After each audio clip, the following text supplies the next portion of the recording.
नमस्कार, आप देख रहे हैं सी न्यूज़ भारत और मैं हूं ऋषभ सक्सेना। भदोही से खबर है, जहां रविवार को स्थानीय श्यामा प्रसाद मुखर्जी पार्क में आयोजित सर्व लोकहित समाज पार्टी के कार्यकर्ता सम्मेलन में स्वामी प्रसाद मौर्य ने योगी सरकार पर तीखा हमला बोला। उन्होंने कहा कि उत्तर प्रदेश में माफिया और गुंडे अब बीजेपी के कार्यकर्ता बनकर खुलेआम गुंडागर्दी कर रहे हैं और राज्य भी कानून व्यवस्था पूरी तरह से ध्वस्त हो चुकी है। इस सम्मेलन में पन्नालाल मौर्य, धर्मेंद्र कुमार, शिवशंकर मौर्य, अनिल कुमार, योगेश कुमार बिंद, जयप्रकाश मौर्य, संजय कुमार, सुशील कुमार मौर्य, अमर बहादुर मौर्य, शशिकांत मौर्य, श्रीनाथ मौर्य, राजेश कुमार मौर्य सहित कई अन्य लोग मौजूद रहे। क्या कहेंगे आज के कार्यक्रम? आज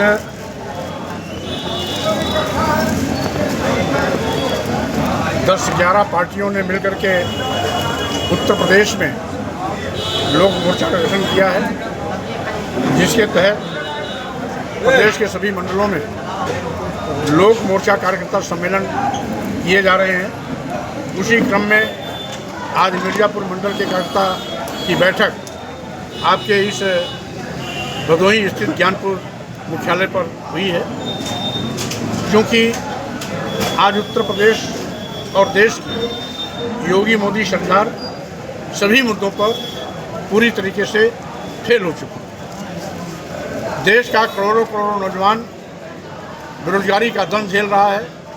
सरकार की गलत नीतियों से जब से भाजपा सरकार आई है, नौजवानों को सरकारी नौकरियां मिलना बंद हो गई, जिसके चलते बेरोजगारी के कारण नौजवानों के सामने रोटी के लाले पड़े हैं। सरकार इन नौजवानों के लिए कोई कारगर उपाय नहीं कर रही है।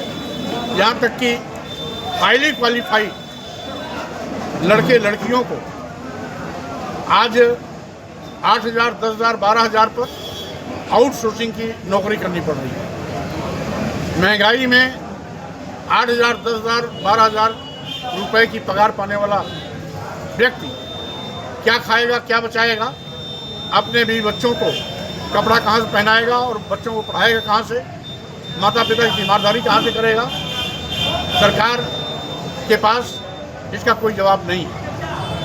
आज महंगाई आसमान पे है, जिसके चलते आम लोगों का जीना दूभर हो गया। यही नहीं, गरीबी का आलम यह है कि 140 करोड़ की आबादी में 80 करोड़ लोग की जिंदगी 5 किलो 10 किलो चावल पे आके ठहर गई। 80 करोड़ लोग जो 5 किलो 10 किलो चावल पर अपनी ज़िंदगी बिताते हैं, क्या अपने बेटे बेटियों को विश्वविद्यालय में पढ़ाने का सपना देख पाएंगे? क्या अपने बेटे बेटियों को doctor, engineer, professor, advocate, IAS, IPS या जज बनाने का सपना कभी देख पाएंगे? उत्तर मिलेगा कभी नहीं। क्योंकि आज एक और जहां ग्रामीण क्षेत्र के प्राथमिक विद्यालय सरकार बंद करने पर उतारू है, वहीं दूसरी ओर महंगी शिक्षा के माध्यम से आज गांव के लोगों को उच्च शिक्षा से वंचित करने की कोशिश की जा रही है। सरकार ने वादा किया था किसानों को लाभकारी मूल्य दिलाने का, वादा करने के बावजूद भी आज तक किसानों को लाभकारी मूल्य नहीं दिया। यही नहीं, आज किसान की केवल एक मांग है कि हमारी उत्पाद का न्यूनतम समर्थन मूल्य घोषित कर दिया जाए। सरकार वो भी नहीं कर रही है। इसके साथ ही साथ छुट्टा जानवर किसानों की हरी भरी फसल को चर के चौपट कर दे रहे हैं, उस पर भी प्रभावी अंकुश लगाने में ये सरकार फेल है। यही नहीं, आज माननीय प्रधानमंत्री जी एक और तो देश को विश्वगुरु बनाने का सपना दिखाते हैं, और दूसरी ओर जहां 80 करोड़ लोगों को गरीब, लाचार, मजबूर बनाकर 5 किलो 10 किलो चावल पे लाके खड़ा कर दिया, वहीं दूसरी ओर आज देश बेचने की भी शुरुआत कर दी है। देश के सभी बंदरगाह, एयरपोर्ट, एयर इंडिया, बहुतेरे रेलवे स्टेशन, कई दर्जन ट्रेनें, LIC जैसी बड़ी संस्था जो लाभ में चल रहे थे, वो सारे सरकारी संस्थान, प्रतिष्ठान, विभाग एक एक करके अपने चहेते उद्योगपतियों अदानी और अंबानी के हवाले कर दिया। यानी पहले की कल्याणकारी सरकारें निजी क्षेत्रों का राष्ट्रीयकरण करती थी, जिससे कि देश के नौजवानों को रोजगार के अवसर मिलते थे। नए और रोजगार के दरवाजे खुलते थे। लेकिन ये सरकार उल्टी गंगा बहा रही है। ये तो वो सरकारी विभाग जिसमें देश के नौजवान कभी सपना देखता था कि हम सरकारी नौकरी करेंगे, उसको एक एक करके आज अपने चहेते उद्योगपतियों के हवाले किया जा रहा है। आज देश और प्रदेश खतरे में है। प्रदेश में जहां जंगल राज चरम पर है, SC ST OBC के लोग आज नित्य प्रति हत्या के शिकार हो रहे हैं, मारे जा रहे हैं, काटे जा रहे हैं। वहीं पर बहन बेटियां बलात्कार के शिकार हो रही हैं। उनको न्याय मिलना तो दूर, उल्टे सरकार और सरकार पार्टी के लोग अपराधियों को बचाने में लगे हुए हैं। यही नहीं, आज बड़े पैमाने पर भेदभाव भी हो रहा है नॉट फाउंड सुटेबल फार्मूले पर। आज जहां एक और SC ST OBC general merit से भी ज़्यादा नंबर लाने के बावजूद भी इंटरव्यू में नॉट फाउंड सुटेबल करके बैरंग वापस कर दिया जाता है, वहीं विश्वविद्यालयों में उच्च शिक्षा के प्रवेश में नॉट फाउंड सुटेबल करके SC ST OBC के लोगों को रोका जा रहा है। इसलिए आज ये योगी सरकार और मोदी सरकार देश को खोखला कर रहे हैं, देश को बेच रहे हैं, देश को खोखला कर रहे हैं। प्रदेश में जंगल राज और गुंडा राज पैदा करके आज गरीबों पर जुल्म अत्याचार कर रहे हैं, जिससे बचाने के लिए लोक मोर्चा आगे आया है। और 2027 में लोक मोर्चा का संकल्प है कि उत्तर प्रदेश की योगी सरकार जो सभी मुद्दों पर फेल हो चुकी है, सत्ता से बाहर का रास्ता दिखाना है और लोक मोर्चा की सरकार बना करके उत्तर प्रदेश को बचाना है। इसलिए इस नारे के साथ उत्तर प्रदेश को बचाना है, बीजेपी को सत्ता से बाहर का रास्ता दिखाना है, इस नारे के साथ हम आगे बढ़ रहे हैं। और उसी क्रम में आज यहाँ पर कार्यकर्ताओं की बैठक हुई। उत्तराखंड में एक बच्चे की बलि दी गई है, उसको लेकर क्या कहें? भाजपा सरकार है जिसमें इस प्रकार के कार्य और इस प्रकार के जघन्य अपराध नित्य प्रति होते रहते हैं। आज उत्तर प्रदेश में बड़े पैमाने पर इस प्रकार की घटनाएं हो रही हैं।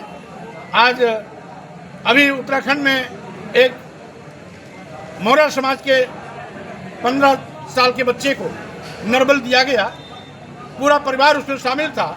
हवन कुंड में उसका सिर मिला, लेकिन केवल एक व्यक्ति को नामजद कर शेष परिवार को क्लीन चिट दिया गया। इसकी मैं घोर निंदा करता हूं। और इस बाबत जो मुझे जानकारी मिली है, मैं लखनऊ से आते वक्त रास्ते में मुझे सूचना मिली है, मैं डिटेल मंगाया हूं। लखनऊ पहुँच करके मैं उत्तराखंड के अधिकारियों से भी बात करूँगा। इसके बारे में क्या कहना चाहिए? ऑपरेशन सिंदूर पर मोदी सरकार बैकफुट पे आई। ऑपरेशन सिंदूर की जब घोषणा हुई थी, सभी पार्टियों ने उसका स्वागत किया था, लेकिन 24 घंटे के अंदर बिना आतंकवादियों को मार गिराए ऑपरेशन सिंदूर के मुद्दे पर खुद मोदी सरकार बैकफुट पे आ गई और युद्ध विराम की घोषणा कर दी, जो सरकार की सबसे बड़ी असफलता है और बहनों के सिंदूर का सबसे बड़ा घिनौना मजाक है। और इसीलिए आज वो मोदी जो कभी लोगों का सबसे प्यारा था, आज वो सबकी किरकिरी बन गया है और सभी आज मोदी जी को कटघरे में खड़ा कर रहे हैं। राहुल और राजभर में समाजवादी पार्टी के सभी इसी कार्यकर्ताओं पर आरोप लगा रहे हैं, राहुल और तेजस्वी इसी पर आरोप लगा रहे हैं कि बिहार में वोट चोरी हो रहे हैं। क्या कहना चाहिए? SIR पे वो आरोप पूरी तरीके से सच है। आखिर पिछले 10 सालों से 12 सालों से बिहार में भाजपा गठबंधन की सरकार है, यानी अपनी सुविधा के अनुसार भाजपा नाम बढ़वाती है, अपनी सुविधा के अनुसार नाम कटवाती है। ये भाजपा गठबंधन की सरकार में ही वहां नाम बढ़ाए गए थे, आज भाजपा सरकार गठबंधन में ही नाम काटे जा रहे हैं। तो स्वाभाविक रूप से निर्वाचन आयोग तो बहाना है, ये भारतीय जनता पार्टी की काली करतूतें हैं, जो अपनी हार की चिंता से SC ST OBC माइनॉरिटीज के लोगों का नाम साजिश के तहत काटा जा रहा है। SIR फार्मूला तो बहाना है, देश के दलितों, आदिवासियों, पिछड़ों और अल्पसंख्यकों को मतदान से वंचित करना का निशाना है। दो लोग वो भारतीय जनता पार्टी के अराजक तत्व हैं, भारतीय जनता पोषित गुंडे माफिया अपराधी हैं, समय समय पर जिनको उकसा करके हमला करवाया जाता है। लेकिन वो बच्चे हैं, हम उसको अन्यथा नहीं लेते हैं। लेकिन इसका जरूर है, जब उसकी सत्ता में गया तो भाजपा उसके बैकडोर में थी और भाजपा के कम्युनिकेशन सेल और IT सेल के एक नेता को उसमें हाथ भी है, जिसने हमला करने वाले को सरकारी सहायता की राशि भी भेजी है और 50,000 रुपया अलग से देने की घोषणा भी की है। शब्द से इस्तेमाल किया। अब सही मायने में अगर ये पिल्ले पिल्लों की समाजवादी पार्टी है तो ओम प्रकाश राजभर जी इसी गठबंधन से विधायक बने, तो ओम प्रकाश राजभर जी अब अपने को तय कर लें कि पिल्ले पिल्लों की पार्टी से गठबंधन करने वाले क्या हो सकते हैं। भदोही से सी न्यूज़ संवाददाता सुनील की रिपोर्ट। स्वामी प्रसाद मौर्य ने सरकार से कानून व्यवस्था सुधारने और जनता की सुरक्षा सुनिश्चित करने की कड़ी मांग की। वहीं कार्यकर्ताओं ने एकजुट होकर आगामी चुनौतियों का सामना करने का संकल्प लिया। फिलहाल के लिए इस खबर में इतना ही। देश और दुनिया की तमाम खबरों के लिए आप देखते रहिए सी न्यूज़ भारत।